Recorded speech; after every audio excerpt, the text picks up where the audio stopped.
अच्छा, और ये सब एक सवाल ये पैदा होता है यहाँ पे कि जी हमारा मुल्क कर्जों में तो डूबा हुआ है, ये तो एक हकीकत है। मतलब हम मकरूज कौम तो हैं, ये तो एक हकीकत है। अच्छा, मुआशी लिहाज से हम कमजोर हैं, ये सबको मानना पड़ेगा। अगर आप देखेंगे नवाज शरीफ साहब जब मोदी जी का पहली बार स्वेरिंग इन हुआ था वो आए थे। इनफैक्ट दिल्ली में मैंने उनको बिल्कुल ऐसे देखा। जिस होटल में वो रुके थे, मैं उस होटल में किसी काम से गया, बिल्कुल मैं बताऊं आपको, मेरे से 3 फुट 4 फुट दूर थे नवाज। सिक्योरिटी वक्योरिटी थी, तो मैंने देखा उनको फेस टू फेस। तो मतलब वो एक पॉजिटिव जेस्चर था। फिर मोदी जी गए, जो आपने बोला। देखिए, मोदी जी का जो नेचर है वो एक पीस को, एक मतलब एक नई शुरुआत को हमेशा एक मौका देते हैं कि भाई देखे कैसा करते, हाउ विल दे रेस्पॉन्ड। अगर उन्हें लगता है रेस्पॉन्ड पॉजिटिव है, वो चीजें करना चाहते, तो थिंग्स विल चेंज।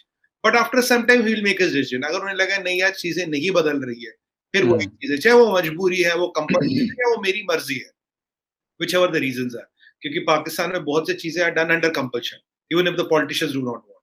तो अगर उन्हें लगेगा तो then again they will change. तो आज ये जो चीज लगी है, एक थोड़ा पॉजिटिव डेवलपमेंट है ये। इसको एक मैं बोलूंगा it's a first sign of engagement.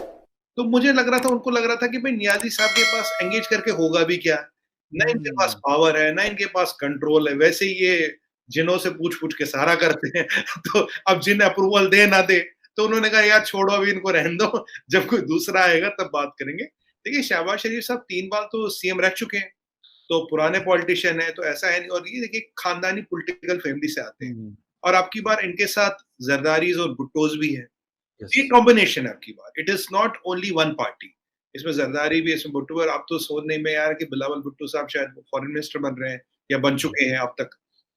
तो ये जरदारी, भुट्टो और शरीफों का जो कॉम्बिनेशन है, हो सकता है these people put together can change the things on ground. Hafiz Saeed jail के अंदर है, ठीक है ना। तो अभी हाफिज सईद जेल के अंदर है, और ये Bilawal as a foreign minister और शरीफ साहब as a prime minister. So एक एक पॉजिटिव चीज कहीं ना कहीं जाके बन रही है। एक पॉजिटिव चीज कहीं ना कहीं जाके बन रही है। अब Modi ji will do wait and watch, देखेंगे क्या करते, कैसी चीजें बदलती है, how do the things change on ground. आज एक सेरेमोनियल, मैं से कहूंगा एक सेरेमोनियल जो स्टार्ट था वो अच्छा रहा। एक सेरेमोनियल स्टार्ट, एक डायरेक्ट कॉन्टैक्ट सा बनाने की कोशिश की गई। एग्जैक्ट ये सुमित जी, ये वाली चीज बड़ी इंपॉर्टेंट है। और ऐसा लगा कि मतलब बल्कि आज मैं एक और शो में मैं बोल रहा था कि ऐसे लग रहा है कि वो व्हाट्सएप कह रहा हूँ कि वो ट्विटर के ऊपर एक दूसरे से मतलब एक हाँ, कन्वर्सेशन लाइक चीज थी कि वो रिट्वीट करके और उसके ऊपर अपना एक वो लिख रहे थे, बड़ा अच्छा लग रहा था। और ये अच्छा, डायरेक्ट कम्युनिकेशन है ये, मतलब एग्जैक्टली डायरेक्ट कम्युनिकेशन, दोनों की बिल्कुल डायरेक्ट कम्युनिकेशन, एग्जैक्टली। लेकिन अच्छा, एक चीज और भी हमने देखा कि जनरल बाजवा साहब इस वक्त नवंबर तक उनका टाइम है, अगर उनको एक्सटेंशन मिलता है तो ठीक, नहीं मिलता तो वो नवंबर तक हैं। आपको नहीं लगता कि मतलब उनके स्टेटमेंट्स भी अभी जिस तरह सिक्योरिटी डायलॉग्स में उन्होंने बात की थी कि हम हिंदुस्तान के साथ बातचीत चाहते हैं, और मतलब बाकी चीजों के ऊपर मतलब उन्होंने डायरेक्टली तो नाम नहीं लिया लेकिन ट्रेड की भी उन्होंने इनडायरेक्टली बात की। तो आपको लगता नहीं है कि शहबाज शरीफ साहब को भी एक मेरे ख्याल में ओपन वो मिला हुआ है कि यार आप जा सकते हैं, कोई मसला नहीं है।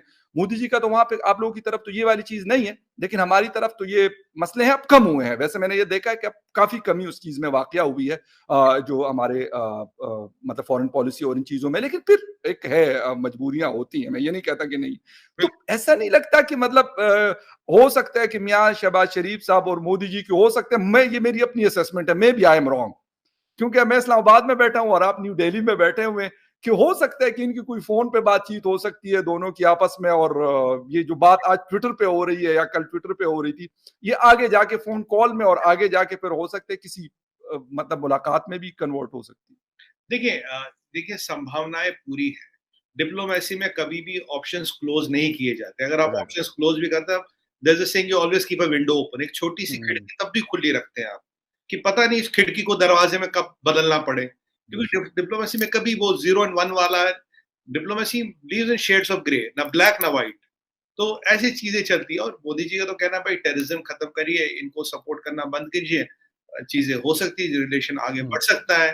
But unfortunately Imran Khan Niazi could not produce anything on the ground. वो कुछ सामने लाके नहीं दे पाए, मतलब इसीलिए उनको सीरियसली लिया ही नहीं गया। अब यार और तुम्हारे हाथ में कंट्रोल ही नहीं है, पावर नहीं है, तो तुमसे बात करने का मतलब क्या है। अब भाई फखर भाई, एक चीज हमें देखनी है, आज Sri Lanka has defaulted on all the loans.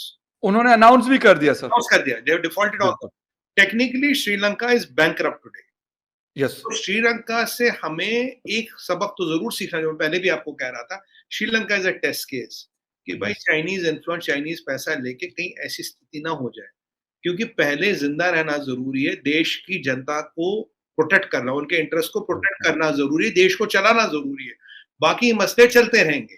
तो यहाँ एक श्रीलंका का जो अभी हमारे सामने आज प्रकरण आया है, इससे भी हमें पता ये लगता है कि भाई हमें अब संभल के चलना पड़ेगा। जो पुरानी रेटोरिकल फॉरेन पॉलिसी है, शायद उसको बदलने की जरूरत अब आ गई है। It is not what we want, it is the need of the वक्त। यह वक्त की नजाकत है, वक्त की जरूरत है, क्योंकि बदले, क्योंकि आज बात की जाए डेवलपमेंट की, आज बात की जाए तरक्की की, आज वही पुरानी चीजें, वही रेटोरिक, वही चीजें, देखिए उससे कुछ होना है नहीं। तो लेट्स होप कि शहबाज शरीफ साहब, he is a politician whom I consider as a sound politician, and his brother, उनके भाई साहब का भी इन्फ्लुएंस तो पूरा है, या भुट्टोज भी है, जरदारी भी, उनके साथ एक पाकिस्तान का ब्लॉक है, minus Imran Khan party, all the Pakistanis, there is a Pakistani block, and Pakistani military के भी कुछ इंडिकेशंस तो डेफिनेटली है। तो हो सकता है सबके होते हुए एक चीज की जाए, मेरा तो यही मानना है कि आने वाले 30-40 साल तरक्की पे लगाए जाए, उसके बाद जो मसले वसले बचेंगे तब समझे, तब उन पे गौर करेंगे। फखर भाई सच बोलूं आपको, जियो पॉलिटिक्स इतनी तेजी से बदल रही है, 30 साल बाद जो आज मसला वो रेलेवेंट होगा भी नहीं होगा, दैट मे नॉट बी, मतलब that may not be one issue है, शायद उसकी जरूरत ही ना रहे। तो आज हम उसको पीछे देखिए, अमेरिका और इंडिया में, आप अमेरिका और इंडिया में एक चीज देखिए, खूब रस्साकशी हुई यूक्रेन रशिया को लेके, पर जब बड़ा इंटरेस्ट आया, बड़ा फायदा आया, बड़ी चीज दिखी, उसको दरकिनार किया गया, छोड़ो यार इसको, ये मसला अलग, आगे चल। तो मोदी जी भी बाइडेन साहब से बात करते हैं, 2+2 होता है, सब चीजें होती है, 25-30 पॉइंट का जो एजेंडा, सब पे बात हुई, बट पाकिस्तान का भी जिक्र आया, ये आया, बट पॉइंट ये है कि किसी भी चीज को कभी भी जियो पॉलिटिक्स में स्टम्बलिंग ब्लॉक नहीं बनाना चाहिए। और अगर पिछली चीज कोई 70 साल से रिजल्ट नहीं दे रही फखर भाई, तो आने वाले 70 साल में भी रिजल्ट नहीं देगी अगर आप ऐसे करते रहे।